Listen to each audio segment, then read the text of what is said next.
কীরকম রান্না পুজো উৎসব আছে বলো তো, একটু কমেন্টে জানাতে একদম ভুলে যেও না। আমাদের বাড়িতেও কিন্তু রয়েছে। আরই প্রিপারেশন চলছে। এই যে এই কড়াইতে কুমড়ো ভাজা হচ্ছে আর এই কড়াইতে হচ্ছে পটল ভাজা। তবে এই কটা পটল না, এই দেখো পটল তো আগেই ভাজা হয়ে গেছে বেশ অনেকটা, আর সাথে কিন্তু আলুও ভাজা হয়ে গেছে অনেকটা। এখনও কিন্তু দেখো এই এতগুলো ভাজা হতে বাকি, আর এক হাঁড়ি ভাতও হয়ে গেছে। এখন আবার ভাত বসানো হয়েছে। এখানে দেখো শাক বাছা হচ্ছে, এখানে দেখো এখনও কিন্তু শাক বাছা চলছে। এই যে কারোর কারোর হয়তো লাল শাক ভাজা রয়েছে, আমাদের কিন্তু চচ্চড়ি আছে, তাই জন্য দেখো এখানে সব সবজিগুলো কাটা হয়ে গেছে। এখনও নারকেল ভাজার কাটা হবে, আর সাথে কিন্তু সিনেমা চলছে। এই একজন তো সিনেমা দেখছে, আর দেখো শিশির সিংহ আবার নারকেল কাটতে বসে গেছে। করতে তো দারুণ মজা লাগে, কিন্তু ঘাটতিটাও প্রচুর হয়। কিন্তু ঘাটতি হলে কী হবে, মজাটা তো আসল, তাই না?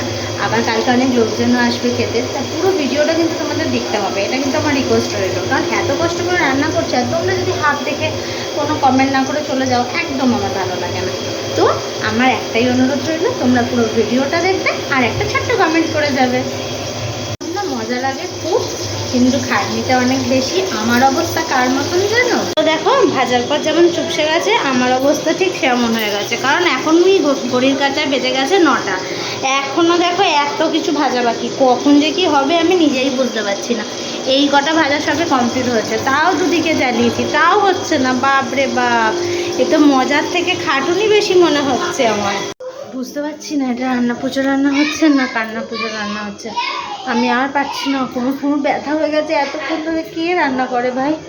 উফ, আমার তো মাথায় মন করে ঘুরছে। আমি তো আর পারছি না, তাই চলে এসছে একটু পাখার তলায় বসতে। প্রচণ্ড গরম করছে, আমার আর ভালো লাগছে না রান্না করতে। মনে হচ্ছে আমি আর কিছু খাবো না, আর কিছু কাজ করবো না। এরপরেও কিন্তু এখনও পুজোর কাজ বাকি রয়েছে। বাড়িতে তো বিশ্বকর্মা পুজোও হয়। শপে একটু বসলাম, চলে এলো দশকর্মা। বললাম না কালকে আবার বিশ্বকর্মা পুজো আছে আমাদের বাড়িতে, তো চলো দেখি দশকর্মা আবার কী কী আছে। দশকর্মা জিনিসগুলো ওই ঘরে রাখা হয়েছে, কারণ এই ঘরটাতে রাখা সম্ভব হচ্ছিল না। কারণ ওই রান্নাগুলো পাখার তলায় না রাখলে অসুবিধা হবে, ফ্রিজে তো ঢোকানো যাবে না। তো দেখো আমাদের বাড়িতে বিশ্বকর্মা পুজো একটু হোমও হয় ছোট্ট করে, তাই জন্য সেই সমস্ত কিছু আনা হয়ে গেছে ফল। এখনও বাকি রয়েছে ঠাকুরটা আনা। ঠাকুরটা আনলেই কিন্তু কালকে পুজোর জোগাড় একদম কমপ্লিট হয়ে যাবে। দেখো দেখতে দেখতে ঠাকুর চলে এলো। দেখো আমাদের ঠাকুরটা কি সুন্দর দেখতে হয়েছে, ছোট্টখাট্টো, খুব ভালো লাগছে দেখতে। তো পুজোর কাজ পুরো কমপ্লিট হয়ে গেল, চলে এলো ছোট্ট একটা ডাব। দেখো আপাতত তো এ ঘরে এনে ঠাকুরটাকে রাখা হলো, কালকে সকাল সকাল উঠে পুজো শুরু হয়ে যাবে। এখনও রান্নাবান্নার পর্ব চলছে। অবশেষে রাত্রি 11:30 প্রায় বাজতে যায়, এখন রান্নাবান্না পুরো শেষ।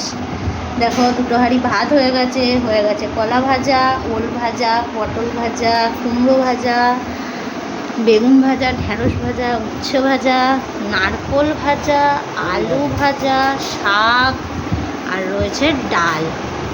আর দেখিয়েছি, আর মা সাইড থেকে বলছে ওল ভাজা, আর কিছু কিছু জিনিস তুলে নেওয়া হয়েছে, এটা আমরা রাত্রিবেলা খাবো। আর ওইগুলো এখন সব পুজো হবে। তো রান্নাবাটি কান্নাকাটি সব কমপ্লিট।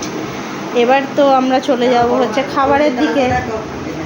দেখো দেখো আবার 1 গামলা ডাল চলে আসলো কিন্তু, কারণ কালকে কিন্তু আমাদের বাড়িতে প্রচুর লোকজন খায়, তো বুঝতেই পারছো বেশ অনেক রান্নাবাটি হয়েছে। তোমরা যারা যারা কাছাকাছি আছো সবাই চলে আসবে আমাদের বাড়িতে খেতে। আমাদের এখন সবার পেটের মধ্যে ছুঁচো এপার ওপার করছে, আমাদেরও খেতে বসতে হবে। তো চলো এবার ঝাঁপ মেরে দিই খাওয়া দাওয়ার ওপরে।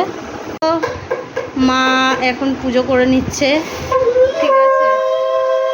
এখনই তো খাওয়া দাওয়ার পর্ব শুরু হবে।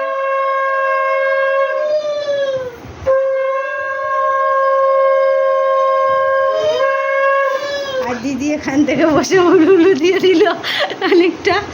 আর মা ভালো করে পুজো টুজো করে নিচ্ছে। ভেবেছিলাম এক্ষুনি খেতে বসতে পারবো, কিন্তু মা বললো পুজোটা তো এখনও কমপ্লিট হয়নি। মা পুজোটা কমপ্লিট করে নিয়েছে, এইবার আমরা খেতে বসবো। মা খাবার দেবে বলে একদম ঠিকঠাক জায়গাতেই পুজো করলো, পুজো করে ঠিকঠাক জায়গায় একদম বসেও গেল। এবার আমাদেরকে খেতে দেবে, আমরা টপটপ করে খেয়ে নেবো। অবশেষে এখন 11:15 বাজে, এখন আমার খাওয়ার পর্ব এসছে। দিদি খাবার দিচ্ছে, এবার টপাটপ ভাত। খেয়ে নেবো। তার মধ্যে ডাল আর শাক চচ্চড়ি পড়ে গেছে, দিদি এখানে পরিবেশন করছে, একে একে সব ভাজাগুলো দিয়ে দিক, তারপরে আমি খাওয়া স্টার্ট করবো। খুব জোর খিদে পেয়েছে, বাচ্চাদের খাওয়ার পর্ব মিটে গেছে, ওরা যে যার ওপরে উঠে গেছে। দেখো সমস্ত ভাজাভুজি নিয়ে নিয়েছি, এবার খাওয়া স্টার্ট করে দিই। এতক্ষণ পর খাবারটা খেয়ে যা শান্তি হচ্ছে, তোমরা এটা দেখতে দেখতে কিন্তু চ্যানেলটা সাবস্ক্রাইব করতে একদম ভুলে যাও না। না আলাদাই, কারণ হচ্ছে কি বলতো, আর কোনো কথা বলতে পারছি না, অনেক খাটাখাটনি হয়েছে, অনেক কিছু রান্না বান্না হয়েছে, সব তোমরা দেখিয়ে দিয়েছি। এবার কিন্তু তোমরা চ্যানেলটা সাবস্ক্রাইব করবে, এটা হচ্ছে তোমাদের কাজ। খাওয়া দাওয়া কমপ্লিট, আর এসে যদি দেখা যায় এরকম একটা তৈরি বিছানা, তো কার না ভালো লাগে? আমার তো ভীষণ ভালো লাগে। তোমাদের কাদের কাদের ভালো লাগে অবশ্যই জানিও। আজকের ভিডিওটা কেমন লাগলো জানাতে কিন্তু একদম ভুলে যেও না, আর সাথে কিন্তু সাবস্ক্রাইবটা করো, পরে কিন্তু অনেক ভালো ভালো ভিডিও দেবো তোমাদের জন্য। তো টাটা, গুড নাইট। আজকে সবাই ঘুমিয়ে পড়ো, কাল যে বিশ্বকর্মা পুজো, তাড়াতাড়ি উঠতে হবে না?